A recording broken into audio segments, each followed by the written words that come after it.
ధన్వంతరి నమః. Dear friends, నా పేరు professor doctor T Venugopalarao, Ojas ayurvedic centre, Chikkadapalli, Hyderabad. Friends, diabetic పేషెంట్స్లో మనకి రకరకాల కాంప్లికేషన్స్ చూస్తుంటాం. ఆ డయాబెటీస్ దీర్ఘకాలంగా ఉంటే ఈ కాంప్లికేషన్స్ యొక్క తీవ్రత కానీ కాంప్లికేషన్స్ యొక్క సంఖ్య కానీ పెరుగుతూ ఉంటుంది. అలాంటి కాంప్లికేషన్స్లో ఒకటి ఇది డిమెన్షియా అంటారనమాట. డయాబెటిక్ డిమెన్షియా అంటే ఇది మెమొరీకి సంబంధించిన ఒక ఇష్యూ అనమాట. దీంట్లో ఏమవుతుందంటే కాగ్నిటివ్ స్కిల్స్ తగ్గుతాయి. తర్వాత బిహేవియరల్ చేంజెస్, చిన్న చిన్న విషయాలు కూడా గుర్తు లేకపోవడము, తర్వాత కోపం ఎక్కువగా రావడము, చిరాకుగా ఉండడము, ఇలాంటి మనం రకరకాలుగా ఈ డిమెన్షియాలో మనము చూస్తుంటాము. తర్వాత సోషలైజేషన్ అంటే వాళ్ళు ఒక 10 మందిలో కలవడానికి, వాళ్ళతో మాట్లాడడానికి ఇబ్బంది పడుతున్నారు. ఎందుకంటే పలానా వ్యక్తి కలిగినప్పుడు కొన్నిసార్లు వాళ్ళ మొహం గుర్తుండదు, లేదా వాళ్ళ పేరు కూడా గుర్తుండదు అనమాట. పేరు పెట్టి పిలవడానికి ఇబ్బంది పడి గుర్తురాక అది తప్పించుకోవడానికి వాళ్ళు ఈ సోషలైజేషన్ గ్యాదరింగ్లు కూడా వాళ్ళు అవాయిడ్ చేసే అవకాశం ఉంటుంది. తర్వాత వస్తువులను కూడా వాళ్ళు మర్చిపోతుంటారు. అంటే ఇప్పుడు పెట్టిన వస్తువు ఒక గంట తర్వాత కూడా అది ఎక్కడో పెట్టినని రకరకాలుగా వాళ్ళు చాలా ఇబ్బంది పడుతుంటారు అనమాట. ఇలా మనకి ఈ డిమెన్షియా ఇంకా చాలా లక్షణాలు ఉంటాయి. అది మనకు దాని గురించి ఎక్కువగా వివరణ ఇవ్వట్లేదు నేను ఇక్కడ. అయితే ఇది ఎందుకు వస్తుందని ఒక 2 లైన్లు మనం మాట్లాడుకుందాం. దాని తర్వాత దీని ట్రీట్మెంట్ ఏంటో అని మనం చూద్దాం. సో ఇది రావడానికి కారణం ఏంటంటే ముఖ్యంగా మనకి బ్రెయిన్లో ఇన్సులిన్ రెసిస్టెన్స్ బ్రెయిన్లో వస్తే దాన్ని టైప్ 3 డయాబెటీస్ అని కూడా మనకి చెప్పారన్నమాట. డయాబెటీస్ వల్ల మనకి ఇన్సులిన్ రెసిస్టెన్స్, ఒకవేళ ఇన్సులిన్ రెసిస్టెన్స్ అనేది మనకి శరీరంలో ఉంటే టైప్ 2 డయాబెటీస్, దానికి అదనంగా మనకు బ్రెయిన్లో కూడా ఇన్సులిన్ రెసిస్టెన్స్ కనుక ఉంటే దాన్ని టైప్ 3 డయాబెటీస్ అని కొంతమంది ఈ మధ్య చెప్తున్నారు. అయితే ఇన్సులిన్ ఎందుకు అంటే మనకి ఈ బ్రెయిన్ యాక్టివిటీకి ఇన్సులిన్ అవసరం అనమాట. ఇన్సులిన్ యొక్క ఇంకొక మనకి ఉపయోగాలు కేవలం బ్లడ్ మనకి షుగర్ లెవెల్స్ని తగ్గించడమే కాకుండా మనకి బ్రెయిన్ యాక్టివిటీకి ఉపయోగపడే కూడా ఉపయోగపడడానికి కూడా ఇన్సులిన్ అవసరం ఉంటుందన్నమాట. ఎప్పుడైతే బ్రెయిన్లో ఇన్సులిన్ రెసిస్టెన్స్ అనేది పెరుగుతుందో మనకి డిమెన్షియాకి అది కారణభూతంగా ఉంటుంది. ఓకే, దాని తర్వాత ఇంకొకటి omega 3 fatty acids, omega 6 fatty acids అనేవి కూడా తగ్గడం అనేది మనకు ఈ డిమెన్షియాకి కారణం ఉంటుంది. దీన్నే ఆయుర్వేదంలో మనకి వాత పిత్త ప్రకోపంగా చెప్పారనమాట. డియర్ ఫ్రెండ్స్, మనకి ఆయుర్వేదంలో ఈ సమస్యను ఎదుర్కోవడానికి అద్భుతమైన మనకి వైద్య విధానాలు ఉన్నాయి. దాంట్లో మీకు ఒక చిన్న ఎగ్జాంపుల్ లాగా నేను ఇప్పుడు ఒక రెమెడీ చెప్తాను. రెమెడీ అనేది కొద్ది వరకే పనిచేస్తుంది, కాకపోతే మీకు ప్రివెంటివ్గా అందరూ వాడుకోవచ్చు. స్టార్ట్ అయిందంటే మాత్రం ఇది వాడి దాని తర్వాత మీరు ఆయుర్వేద వైద్యులను సంప్రదించి దానికి సంబంధించిన మంచి మందులు ఉన్నాయి ఆయుర్వేదంలో, అవి వాడండి. సో దీన్ని మనము ఘృత మరీచం అని అంటారనమాట. అంటే మీకు తెలవడానికి ఘీ పెప్పర్ అంటే ఏమని చెప్పారంటే ఆయుర్వేదంలో శుద్ధ గవ్యం ఘృతం తప్తం మరీచైర్వా కణాన్వితం రసాయనం సదాపేయం ఘృతపానం ప్రశస్యతే రూక్షక్షత విషార్తానం వాతపిత్త వికారినాం. ఈ 4వ లైన్ చెప్తున్నాను, అది చాలా ఇంపార్టెంట్ ఈ సందర్భంలో. హీన మేధ్య స్మృతీనాంచ ఘృతపానం ప్రశస్యతే. అంటే ఎవరికైతే ఈ ఇంటెలిజెన్స్, కాగ్నిటివ్ స్కిల్స్ తగ్గుతాయో, మెమరీ పవర్ తగ్గుతుందో వాళ్ళకి, అంటే హీన మేధ్య స్మృతి అంటారనమాట, వీళ్ళకి తగ్గిన వాళ్ళకి ఘృతపానం ప్రశస్యతే. ఘృతపానము ఒక అద్భుతమైన పరిష్కారం అని చెప్పారనమాట.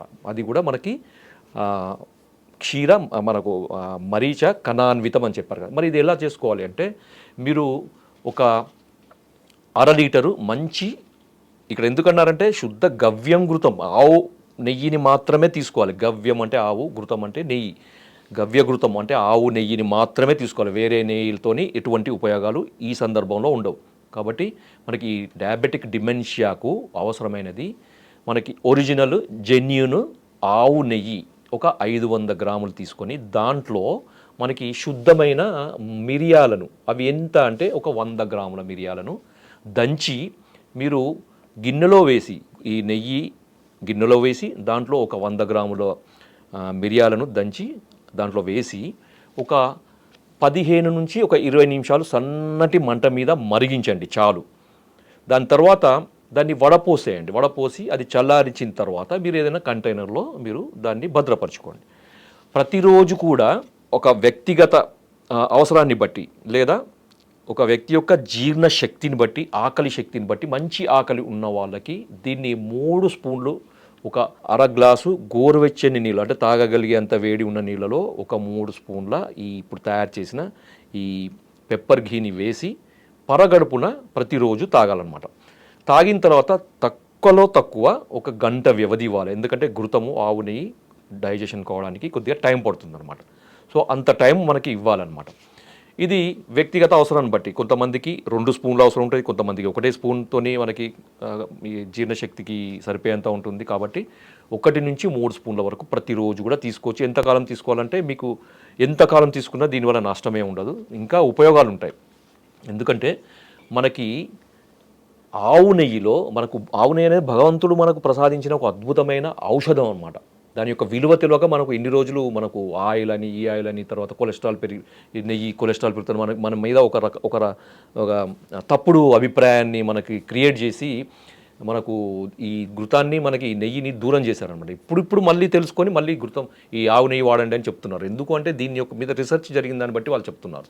ఏమి అంటే ఈ నెయ్యిలో మనకి omega 6 fatty acids, omega 3 fatty acids ఉంటాయి. కాబట్టి ఇవి మెదడుకు, బ్రెయిన్ యొక్క యాక్టివిటీకి, బ్రెయిన్ యొక్క నరిష్మెంట్కి అవసరము. అదే ఇప్పుడు ఎక్కడైతే మనకు ఇంతకుముందు చెప్పాం కదా, omega 6 fatty acids, omega 3 fatty acids తగ్గడం వల్ల ఈ డిమెన్షియా వస్తుంది అని. ఫ్రెండ్స్, ఇంకొక అద్భుతమైన విషయం ఏంటంటే, చాలామందికి తెలియంది ఏంటంటే, మీకు ఒక అపోహ, ఒక తప్పుడు అభిప్రాయం ఏంటంటే, డయాబెటీస్ ఉన్నవాళ్ళు ఆవు నెయ్యి వాడొద్దు, ముఖ్యంగా నెయ్యి వాడొద్దు, దాంట్లో ముఖ్యంగా ఆవు నెయ్యి వాడొద్దు అనే ఒక తప్పుడు అభిప్రాయం చాలామందిలో ఉంది. నిరభ్యంతరంగా వాడుకోండి. ఎందుకంటే టైప్ 2 డయాబెటీస్ రావడానికి ఒక కారణం ఏంటంటే ఇన్సులిన్ యొక్క రెసిస్టెన్స్, ఇన్సులిన్ పని చేయకపోవడము. ఇన్సులిన్ సరిగా ఉత్పత్తి అవుతుంది కానీ అది కణాలకు చేరకుండా ఉంటుంది. ఎందుకంటే ఇన్సులిన్ ప్రభావం అనేది అక్కడ ఉండదన్నమాట. ఎందుకంటే రెసిస్టెన్స్ వస్తుంది. ఈ ఆవు నెయ్యి ఇన్సులిన్ రెసిస్టెన్స్ని తగ్గిస్తుంది అనేది చాలా రకాల పరిశోధనలు తేల్చి చెప్పినాయి అనమాట. ముఖ్యంగా బ్రెయిన్లో కూడా మనకి ఇన్సులిన్ రెసిస్టెన్స్ని తగ్గిస్తుంది. కాబట్టి ఇన్సులిన్ పనిచేస్తుంది, బ్లడ్ షుగర్ తగ్గుతుంది, మనకి మెదడు యొక్క కణాలకి రక్తం ద్వారా మనకి షుగరు అనేది మెదడు కణాలకు చేరి వాటి యొక్క పోషణ సరిగా ఉండి ఈ సమస్య అనేది బయటపడుతుంది. తర్వాత ఇంకొకటి, ఈ మధ్య గట్ బ్రెయిన్ యాక్సిస్ అని కూడా చెప్తున్నారు కదా. మనకి గట్కి తర్వాత బ్రెయిన్కి చాలా సంబంధం ఉంటుంది. ఎందుకంటే మనకి గట్ అనేది కూడా సెకండ్ బ్రెయిన్ అని చెప్పారు. ఎందుకు అంటే మనకు బ్రెయిన్లో అయితే న్యూరల్ నెట్వర్క్ ఎంతైతే మనకు ఉంటుందో అంతే న్యూరల్ నెట్వర్క్ అనేది మనకి కోలంలో, పుట్టలో ఉంటుందని మనకి చెప్పారు. ఇదే ఆయుర్వేదంలో మనకి ఎప్పుడో చెప్పారు. అపాన స్థానము, మనకి పంచవిధ వాతాలలో అపాన వాతం అనేది ఒకటి. దీనివల్ల మనకి ఈ అపాన స్థానంలో ఉండే అన్ని అవయవాలకి నర్వ్స్ సప్లై కండక్షన్ ఉంటుంది. దానివల్ల దీని అపాన స్థానం చెడిపోవడం వల్ల దాని యొక్క ప్రభావం మనకి మెదడు మీద ఉంటుందని, బ్రెయిన్ మీద ఉంటుంది, శిరస్సు మీద ఉంటుందని ఆయుర్వేదంలో కూడా ఎప్పుడో చెప్పారు. సో అది ఇంకా డీప్గా మనం వెళ్ళకుండా గట్ బ్రెయిన్ యాక్సిస్లో మనకి దానికి సందర్భంలో మనకి కోలన్ చెడినప్పుడు, అంటే గట్ చెడినప్పుడు దాని ప్రభావం మెదడు మీద కూడా పడుతుంది. కాబట్టి ఘృతపానం చేయడం వల్ల, అంటే ఈ ఆవు నెయ్యి తీసుకోవడం వల్ల ఏమవుతుందంటే, ఈ ఆవు నెయ్యిలో అంటే నేను సైంటిఫిక్గా చెప్తున్నాను, ఈ బ్యూటరిక్ యాసిడ్ అనేది ఉంటుందన్నమాట. ఈ బ్యూటరిక్ యాసిడ్ ఏం చేస్తుంది, అది మిగతా ఫుడ్ సోర్సెస్లో దేంట్లో కూడా ఇంత మోతాదులో ఉండదు. ఒక్క ఆవు నెయ్యిలో అన్నిటికంటే ఎక్కువ పరిమాణంలో మనకి ఈ బ్యూటరిక్ యాసిడ్ ఉంటుందన్నమాట. ఈ బ్యూటరిక్ యాసిడ్ ఏం చేస్తుందంటే ఈ గట్ యొక్క లైనింగ్ని, పొరని అది సూదనింగ్ చేస్తుంది, కాపాడుతుంది అనమాట. తద్వారా ఏంటంటే మనకి గట్ హెల్త్ అనేది అద్భుతమైన పనితీరుగా మెరుగవుతుందన్నమాట. తద్వారా ఏంటంటే మనకి జీర్ణశక్తి అనేది సక్రమంగా జరిగి మనం తీసుకునే ఫుడ్ ద్వారా వచ్చే ఈ పోషకాలన్నీ కూడా మనకి బ్రెయిన్కి అందుతాయి. సార్, మరి ఇంత చెప్పారు కదా, మరి ఇది సమస్య తీవ్రత ఎక్కువగా ఉన్నప్పుడు, డిమెన్షియా అనేది చాలా తీవ్రతగా ఉన్నప్పుడు ఏంటంటే వాళ్ళు సొంత పేరు కూడా మర్చిపోయే పరిస్థితి ఉంటుంది, సొంత పనులు చేసుకోవడానికి కూడా ఇబ్బంది ఉంటుంది. వాళ్ళకి ఒక అసిస్టెంట్ ఎవరైనా తప్పనిసరిగా వాళ్ళు ఎంబడి ఉండాల్సిన పరిస్థితి ఉంది. సో అలాంటి వాళ్ళకి మరి ఆయుర్వేద మందులు, ఇంకా మెరుగైన ఆయుర్వేద వైద్యం కానీ ఉన్నాయంటే ఉన్నాయి, తప్పకుండా ఉన్నాయి. దాంట్లో మనకి కొన్ని మూలికల్లో మనకి స్మృతి మిత్ర వటి, ఫ్రెండ్స్ గుర్తుపెట్టుకోండి లేదా రాసుకోండి. పెద్దవాళ్ళు ముఖ్యంగా 70 సంవత్సరాలు దాటిన వాళ్ళలో మనకి ఈ సమస్య ఎక్కువగా బాధిస్తుంది. చూసే వాళ్ళకు కూడా ఇబ్బంది అనిపిస్తుంది.